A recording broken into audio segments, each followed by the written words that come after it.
اور کوئی ایک بات ہمارے ذہن میں بیٹھ جائے، دل پر لکھی جائے، تو ہماری زندگی تبدیل ہو جائے گی. اور اگر خدا نخواستہ توبہ کیے بغیر چلے گئے، خدا کو خوش کیے بغیر چلے گئے، آگے کی زندگی بہت مشکل ہے، بہت مشکل ہے. ہم اس کے متحمل نہیں ہو سکتے. تو سب سے پہلے تو آئیے اپنے مرحومین کو یاد کریں. آج ہم کسی کو یاد کریں گے، کل کوئی ہمیں یاد کرے گا. آج کسی کے لیے عمل صالح کریں گے، کل کوئی ہمارے لیے عمل صالح کرے گا. آج ایک بیٹی کے ایصال ثواب کی مجلس ہے. خداوند متعال سے دعا گو ہوں کہ جناب ابو ظاہر رضوی صاحب اور جناب سیدہ مرضیہ حسن کے درجات کو خدا متعالی فرمائے. ایک باپ یہ سمجھ سکتا ہے ایک باپ کے دل پر کیا گزرتی ہے جب باپ اپنی بیٹی کو اپنے ہاتھوں سے دفن کرے. بہت مشکل ہے. باپ اور بیٹی کی محبت، اولاد ساری بہت پیاری ہوتی ہے، اولاد سے بہت محبت ہوتی ہے، لیکن بیٹیاں بیٹوں سے بڑھ کر پیاری ہوتی ہیں، بیٹیاں زیادہ عزیز ہوتی ہیں، اور بیٹیوں کا دکھ برداشت نہیں ہوتا. خدا کسی کو اولاد کا دکھ نہ دے، اور خاص کر کسی کو بیٹی کا دکھ نہ دے. اور خدا نہ کرے کہ کوئی ایسا وقت آ جائے کہ باپ مرنے کے لیے جا رہا ہو، گھوڑے پر سوار ہو، اور بیٹی گھوڑے کی ٹانگوں سے لپٹ جائے اور کہے یا جواد ابھی، یہ میرے بابا کے گھوڑے میرے بابا کو میدان کی طرف نہ لے کے جا. میں دیکھ رہی ہوں جو صبح سے جاتا ہے واپس نہیں آتا. میں دیکھ رہی ہوں میرے چچا عباس چلے گئے واپس نہیں آئے. میں دیکھ رہی ہوں میرا بھیا علی اکبر چلا گیا واپس نہیں آیا. میں دیکھ رہی ہوں جو جاتا ہے واپس نہیں آتا. ہمارا تو بچا بھی کوئی نہیں سوائے بابا کے، ہمارا تو غم گسار بھی کوئی نہیں. اے میرے بابا کے گھوڑے میرے بابا کو نہ لے کے جا. عزیزانو، جب غریب کربلا نے گھوڑے کی ٹانگوں کی طرف دیکھا، کیا دیکھتے ہیں؟ سکینہ گھوڑے کی ٹانگوں سے لپٹی ہے. کہا بیٹا میرے گئے بغیر دین نہیں بچتا، مجھے جانا ہے بیٹا، مجھے جان قربان کرنی ہے. کہا بابا ہمیں کن ظالموں میں چھوڑ کے جا رہے ہو؟ بابا یہ دشمنوں کا لشکر، بابا نہ چچا عباس رہے نہ بھائی رہے، بابا باپ بھی چلے جاتے، ہمیں کن درندوں میں چھوڑ کے جاتے ہو؟ بابا ہمیں کن ظالموں میں چھوڑ کے جاتے ہو؟ بابا ہمیں ڈر لگتا ہے. عزادارو، جب بیٹی اپنے باپ سے یہ کہتی ہے نا بابا ہمیں ڈر لگتا ہے، پھر ایک جملہ کہا بابا اگر نہیں رک سکتے تو ایک احسان ہم پہ کر دو، ردنا الی مدینہ جدنا، بابا ہمیں واپس مدینہ تو پہنچا دو، بابا ہمیں اپنے نانا کے شہر تو پہنچا دو، بابا ہمیں ان ظالموں میں نہ چھوڑ کے جانا، بابا ہمیں ان درندوں میں نہ چھوڑ کے جانا. اجرکم اللہ.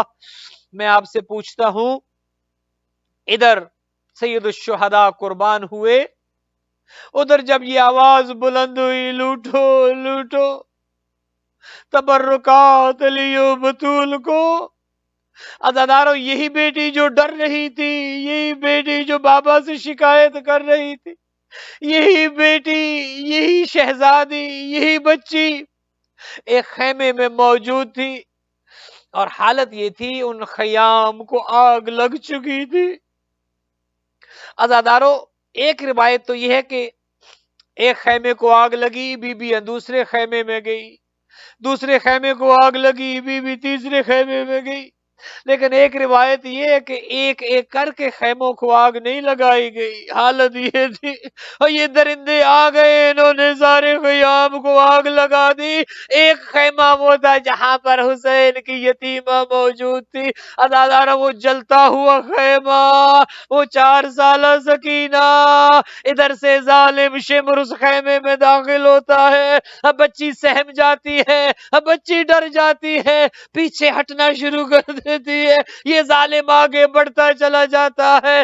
عزاداروں میں کیسے عرض کروں اس نے کیا ظلم کیا ہوگا کہ بچی کے چہرے پر نشان آیا، اس نے بچی کے کانوں سے بالیاں اتاری، کس ظلم سے اتاری میں عرض نہیں کر سکتا۔ عزاداروں بچی کے دامن کو آگ لگ چکی تھی، کان زخمی ہو چکے تھے اور چہرے پر داغ آ چکا تھا۔ بابا بابا کر کے دوڑی، بابا بابا کر کے خیمے سے باہر نکلی، عزاداروں میدان کی جانب آئے، بابا بابا اپنی بیٹی کو بچا لو۔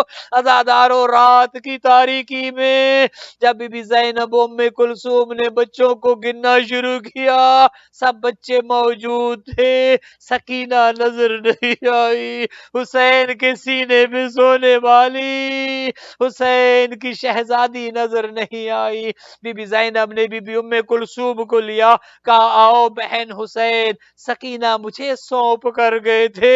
عزاداروں جب رات کی تاریکی میں دونوں بہنیں سکینہ کو ڈھونڈنے نکلتی ہیں، کیا دیکھتی ہیں؟ ایک مقام پہ جو آتی ہیں، ایک لاشا تھا جس کا سر کٹ چکا تھا، سکینہ بابا کے پاؤں کے ساتھ لپٹی تھی، اور وہ بچی جو پتہ نہیں کتنے دنوں سے نہ سو پائی، آج سکینہ کو نیند آ چکی تھی۔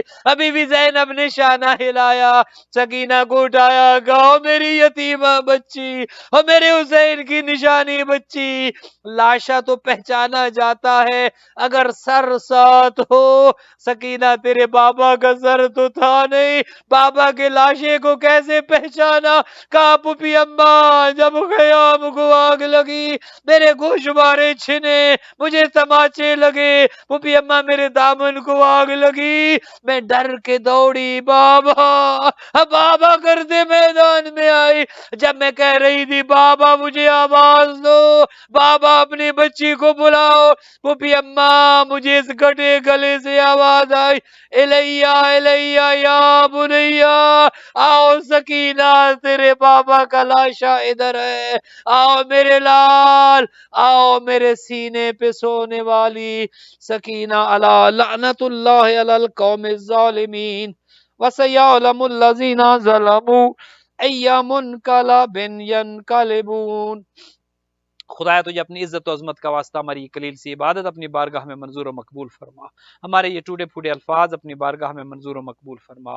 خدایا تجھے اپنی عزت و عظمت کا واسطہ اس مجلس کا ثواب، تلاوت قرآن حکیم کا ثواب، حدیث شریف قصہ کا ثواب، منقبت و سلام کا ثواب خداوند بزرگ و برتر مرحوم جناب سید ظاہر ابو ظاہر رضوی اور سیدہ مرضیہ حسن کے ارواح کو ہم مثال کرتے ہیں، خدایا ان کے درجات کو متعالی فرما، ان کی برزخ کی منازل کو آسان فرما، ان کی ارواح کو ان کے گھر والوں سے راضی و خوشنود فرما، ہم سب کو اپنے مرحومین کو یاد رکھنے کی توفیق عطا فرما۔